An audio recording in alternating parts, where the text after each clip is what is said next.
그래도 살만한 세상 시간입니다. 매주 한 번씩 살아가는 가치를 찾아보는 시간인데요. 도움 말씀에 오늘도 동네병원 정신건강의학과의 전문의 김민경 원장과 함께합니다. 김 원장님 안녕하십니까? 네, 안녕하세요. 예, 좋은 아침입니다. 자, 오늘 어떤 주제를 준비하셨나요? 네, 오늘은 사회적으로 점차 문제가 되고 있고 우리가 관심을 가져야 할 주제인 히키코모리에 대해 말씀드리려고 합니다. 네. 얼마 전 둔기를 휘둘러 가족들을 살해한 20대가 있었는데 히키코모리 증세를 보였다고 알려져서 이슈가 되기도 했습니다. 네. 자, 정확한 뜻은 어떻게 되나요?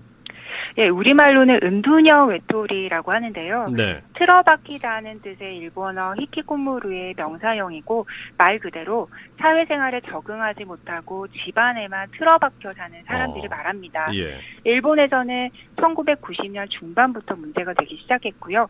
우리나라도 1990년대 말 2000년대 들어 나타나기 시작했습니다. 예. 심할 때는 10년 이상을 방 안에서만 갇혀서 지내기도 합니다. 10년을 방에서만 산다는 건 상상이 잘 안 되는데요.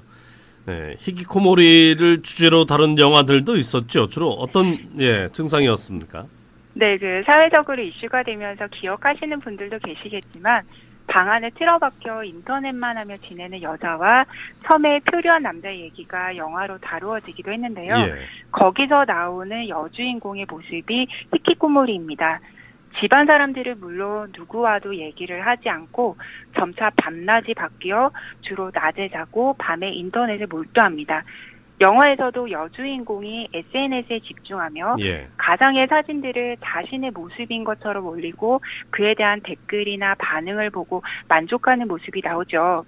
우울증 증상을 흔히 보이고 같이 사는 가족이 대부분 부모들인데 어린아이처럼 음석을 부리거나 심하면 폭력적인 행동을 하기도 합니다. 예. 우리가 컴퓨터나 또 인터넷망이 상당히 좀 잘 되어 있는데 이런 환경도 히키코모리의 양상에 영향을 좀 주지 않을까요?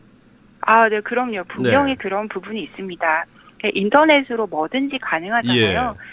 대화를 하지 않고 방에 틀어박혀 게임이나 SNS 등 가상세계에 몰두하면서 얼마든지 시간을 보낼 수 있습니다.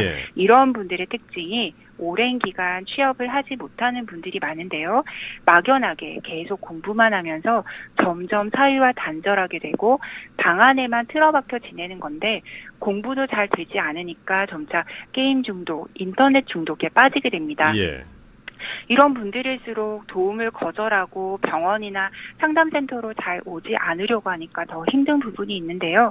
실제로 힘들게 병원으로 방문해서 상담을 해보면 상당수가 자존감이 낮고 우울증을 오래 앓고 있는 것을 볼 수 있습니다. 네.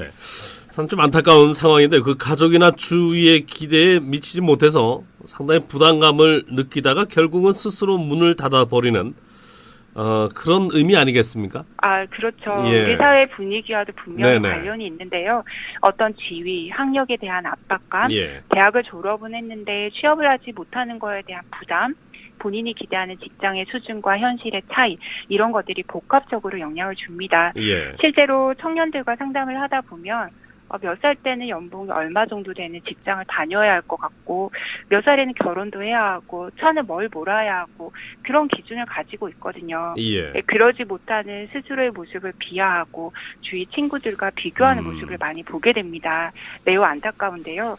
이건 사실 본인들이 그렇게 생각을 한다기보다 자라면서 부모님들 혹은 사회에서 보이지 않는 압박을 받기 때문으로 해석할 수도 있습니다. 그게 달성이 안 되니까 우울해지고 집 밖을 안 나가게 되고 공부를 한다고 손에 쥐고 있지만 힘든 겁니다. 집에만 있으면 사실 더 움츠려들죠. 고립되는 듯한 그런 느낌이 좀 뭘 밖으로 나가야 될 텐데요. 뭔가를 좀 하긴 해야 되지 않겠습니까? 어떻습니까? 안 나가고 사실 집에만 지내면서 매일 인터넷 게임만 하다 보면 오랜 기간 햇볕을 보지 못해서 기분을 조절하는 호르몬 분비도 잘 되지 않습니다. 그런 생활 자체가 우울증을 유발하게 되는 거고요. 사람의 습관이라 무서운 거라 그런 생활이 몸에 배게 되면 우리가 너무나 당연히 밤에 자고 아침에 식사하고 학교를 가거나 출근을 하는 생활 자체가 그들에게는 매우 새로운 모험을 하는 거라 쉽게 시도하는데 아주 큰 용기가 필요한 단계에 이르게 됩니다. 본인도 힘들지만 옆에서 지켜보는 가족들도 더 힘들겠죠, 사실. 그럼요. 그런 예. 상황에서 가족들도 부드럽게 말을 건네기가 쉽지가 않고 그러게요. 서로 예. 잔소리와 분노를 표현하다 큰 싸움에 이르게 되거든요. 네. 이게 보통 의학적으로는 뭔가 경제 활동을 하지 않고 공부만 오랜 기간 하는 것을 건강하게 보지 않는 부분이 있는데요. 네. 나는 여전히 준비를 하고 있어. 그렇지만 준비가 안 돼서 취직을 못할 뿐이야 라는 방패로 쓰이기 때문입니다. 그래서 현실적으로는 딱 몇 년만 준비하고 실패한다면 눈높이를 좀 낮춰서 일을 시작하는 것이 좋습니다. 예.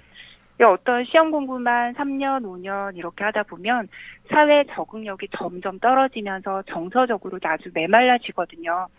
실제로 5년 만에, 10년 만에 공부해서 어려운 시험을 통과했다거나 하는 미담이 뉴스에 나오기도 예. 하지만 그런 분들이 극히 소수입니다. 대다수가 오랜 기간 공부만 하다 히키코모리 증상을 겪게 되는데요. 예. 우리나라에서 그 수가 벌써 30만에 이를 것으로 추측하는 통계도 있습니다. 예. 네, 아무리 힘들더라도 하루에 한 번은 반드시 외출을 하거나 가족 또는 주변 누군가와 대화를 하는 습관, 꼭 필요한 경우를 제외하고는 인터넷에 몰두하지 않기와 같은 몇 가지를 항상 명심하셔야 자기 스스로 히키코모리를 예방할 수 있습니다. 예, 그 증세가 뭐 심하고 약하고 정도는 있겠지만 사회인이라면 뭐 현대인이라면 누구나가 조금씩은 앓고 있는 증세가 아닐까 하는 그런 그렇습니다. 생각도 또 네네. 드는데요. 일단 기대치를 낮추는 것도 상당한 도움이 된다는 말씀네. 오늘 고맙습니다. 맞습니다. 예, 말씀 네, 감사합니다. 감사합니다. 네. 네. 그래도 살만한 세상 지금까지 동네병원 정신건강의학과 전문의 김민경 원장이었습니다.